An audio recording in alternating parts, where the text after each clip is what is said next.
Amados, escrevo-vos agora essa segunda carta, em ambas as quais desperto com exortação o vosso ânimo sincero, para que vos lembreis das palavras que primeiramente foram ditas pelos santos profetas e do nosso mandamento como apóstolos do Senhor e Salvador. Sabendo primeiro isto, que nos últimos dias virão escarnecedores, andando segundo as suas próprias concupiscências, e dizendo: onde está a promessa de sua vinda? Porque desde que os pais dormiram, todas as coisas permanecem como desde o princípio da criação. Eles voluntariamente ignoram isto, que pela palavra de Deus já desde a antiguidade existiram os céus e terra, que foi tirada da água e no meio da água subsiste, pelas quais pereceu o mundo de então, coberto com águas do dilúvio. Mas os céus e a terra que agora existem pela mesma palavra se reservam como tesouro e se guardam para o fogo, até o dia do juízo e da perdição dos ímpios. Mas, amados, não ignoreis uma coisa, que um dia para o Senhor é como 1000 anos, e 1000 anos como um dia. O Senhor não retarda a sua promessa, ainda que alguns a tenham por tardia, mas é longânimo para conosco, não querendo que alguns se percam, senão que todos venham a arrepender-se. Mas o dia do Senhor virá como ladrão de noite, no qual os céus passarão com um grande estrondo, e os elementos ardendo se desfarão, e a terra e as obras que nela há se queimarão. Havendo, pois, de perecer todas essas coisas, que pessoas vos convém ser em santo trato e piedade, aguardando e apressando-vos para a vinda do dia de Deus, em que os céus em fogo se desfarão e os elementos ardendo se fundirão.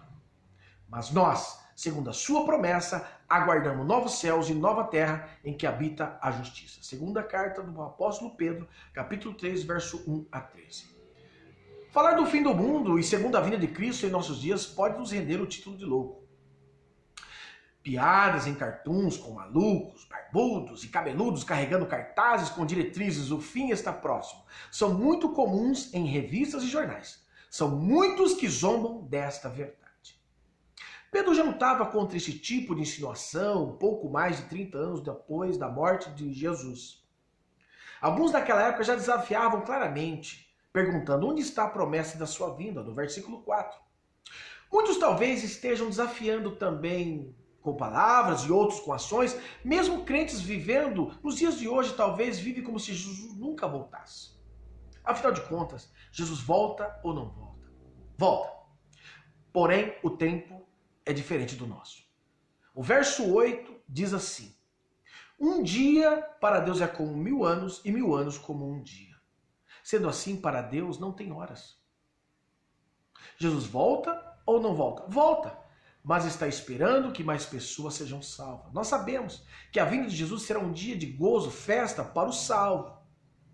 Todavia, para aqueles que não são, será um dia de juízo e destruição. Verso 7. Jesus volta, mas ninguém sabe quando. A promessa de sua volta está em várias passagens, como Atos, capítulo 1, verso 9 a 11, entre outras tantas. Mas não temos ideia quando ocorrerá. Jesus mesmo disse em Mateus 36 que ele não sabe o dia e a hora. E o versículo 10 diz também que ele voltará, mas como um ladrão à noite. Ou seja, quando ninguém sabe. Não sei se falta pouco para a sua volta. Uma coisa eu sei, que agora está mais perto do que na época de Pedro.